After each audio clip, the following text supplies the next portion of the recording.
नमस्कार, आप देख रहे हैं उत्तर भारत और मैं हूं आपके साथ सदफ फातिमा। बुलेटिन की अब शुरुआत करेंगे। यूपी के पीलीभीत में मरौरी ब्लॉक की क्षेत्र पंचायत बैठक में 59,000 के गबन को लेकर ब्लॉक प्रमुख सविता वर्मा और बरखेड़ा विधायक स्वामी प्रवक्तानंद की जोरदार नोकझोंक हुई।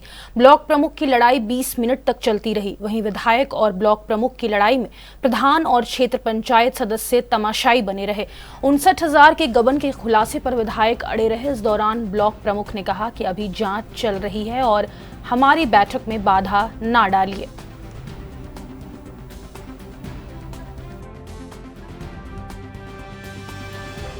के लिए मैंने सीडीओ साहब को बोला था कि आप उस को मुझे अवगत कराएं कि क्या हुआ है उस बैठक में। तो सीडीओ साहब ने एक पत्र मांगा था और पत्र के क्रम में उन्होंने जांच करवाई।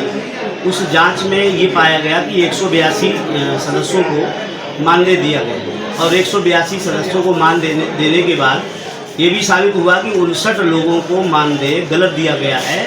123 प्रमाणित सदस्य थे और 59 लोग जो थे उनको गलत पैसा दिया गया। उसकी जांच आख्या उन्होंने मुझे दे दी। उसी पर आज जो दूसरी बैठक हुई है उसमें ये था कि गत बैठक की पुष्टि होनी चाहिए, उसके बाद अगली कार्रवाई होनी चाहिए। तो गत बैठक की पुष्टि में ये पुष्टि नहीं कर पाए कि उन सदस्यों ने जिन्होंने साइन किए थे उनमें से कई लोग ऐसे थे जिन्होंने मानदेय लिया ही नहीं, उनके नाम से दूसरे लोगों ने साइन करके निकाल लिया पैसे। तो इस तरह से ये मुझे लगता है कहीं ना कहीं यहाँ पर ब्लॉक में अधिकारियों की मिलीभगत के कारण हमारे विकास खंड का विकास रुका हुआ है और इस पर जिलाधिकारी और प्रशासन को ध्यान देना चाहिए, जिससे कि हमारे विकास खंड का विकास न। देखा गया जैसे ही आपने भ्रष्टाचार का मुद्दा उठाया, जो वर्तमान प्रमुख हैं सविता देवी, वो आग बबूला हो गई।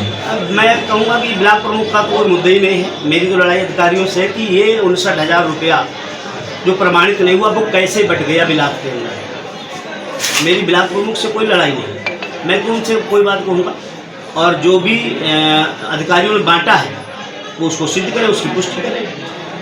आगे बढ़ेंगे। यूपी के जनपद संभल में समाजवादी पार्टी के पूर्व जिलाध्यक्ष फिरोज खान के खिलाफ बिजली विभाग ने बड़ी कार्रवाई की है।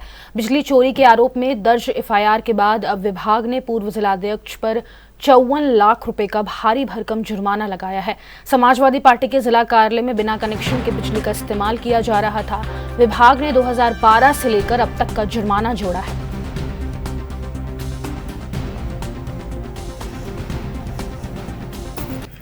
ये यहाँ पे क्या नाम पैसा भी चोरी कर दिए थे। 20 अक्टूबर को चेकिंग हुई थी और एसडीओ जो जी उनके रिपोर्ट आई है और उन्होंने बयान वगैरह जो वहाँ पे लिए, तो उसके हिसाब से लगभग 2012 से वहाँ पे संचालित है कार्य। तो उसके बिहार पे इसका जो है लगभग 54 के आसपास लाख के आसपास बनाया था। 54 लाख का जुर्माना पड़ा गया है। तो ये कब से बिजली चोरी कर रहे थे? चूँकि कनेक्शन उस पर था नहीं और ये कार्यालय भी लगातार संचालित है वहाँ पे, तो एसडीओ जो रिपोर्ट में आख्या है कि लगभग पीरियड से इसका कोई संभावना है। तो उनके संस्कृति के आधार पर और दक्षिण अभियंता महोदय हमारे उनकी अनुमोदन के आधार पर ये 54 लाख बनाया। तो 2012 से इनके लाइट वगैरह कनेक्शन जो नहीं था? कनेक्शन नहीं था, कभी नहीं था। अच्छा अच्छा। इसमें क्या कार्रवाई की जा रही है? अभी इनको एक नोटिस भेजा गया है, उसे जमा करने के लिए प्रोविजनल नोटिस भेजा गया है और इन्हें लगभग 15 दिन का समय दिया जाता है। इसमें लोग इनको इसके बचाव में जो पक्ष में इनको कहना हो तो अपना कह सकते हैं। ये हमारा सप्लाई कोड का प्रावधान है, उसे तहसील को नोटिस दी गई है।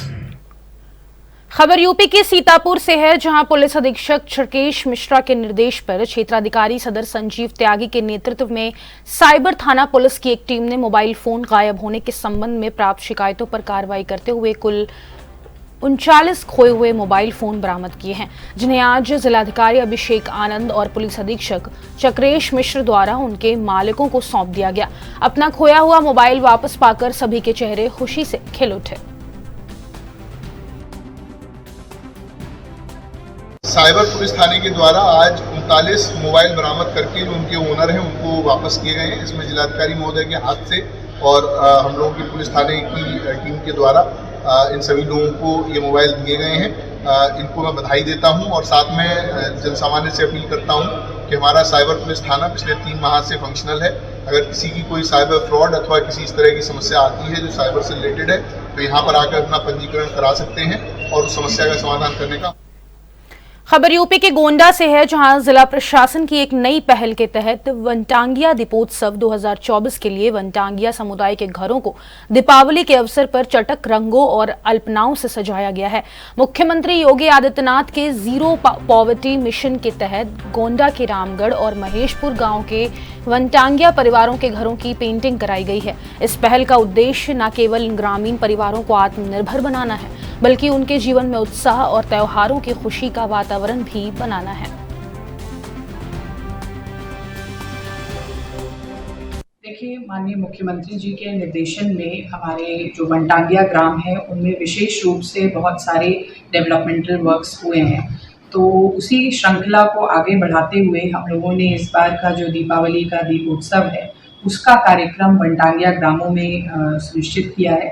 और इसी क्रम में लगातार अभी निरंतर वनटांगिया ग्रामों का भ्रमण अलग अलग टीम्स के द्वारा किया जा रहा है। वहाँ पर विशेष स्वच्छ त्योहार की परिकल्पना को साकार करने का प्रयास पंचायती राज विभाग के द्वारा किया जा रहा है।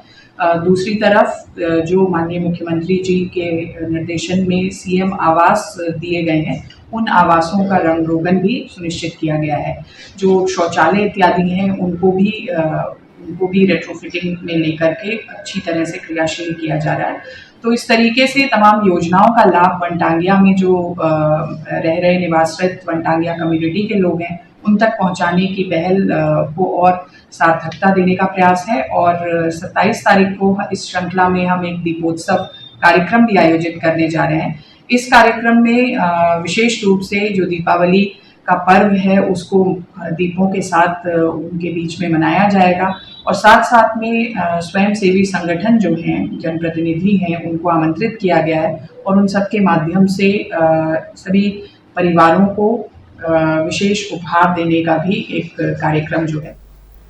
अल्पसंख्यक कल्याण निदेशक ने गैर मान्यता प्राप्त मदरसों की जांच के लिए जिला अल्पसंख्यक अधिकारी को पत्र लिखा है। एटीएस के निर्देशानुसार कार्यवाही करने के भी आदेश दिए गए। गैर मान्यता प्राप्त मदरसों को जांच कर जल्द रिपोर्ट देने के आदेश दिए गए हैं। वहीं आपको बता दें कि दरअसल बहराइच जिले में लगभग 495 गैर मान्यता प्राप्त मदरसे संचालित हो रहे हैं। वहीं फंडिंग और रजिस्ट्रेशन को लेकर स्पष्ट विस्तृत रिपोर्ट मांगी गई है, जिससे मदरसा संचालकों में हड़कंप मच गया है।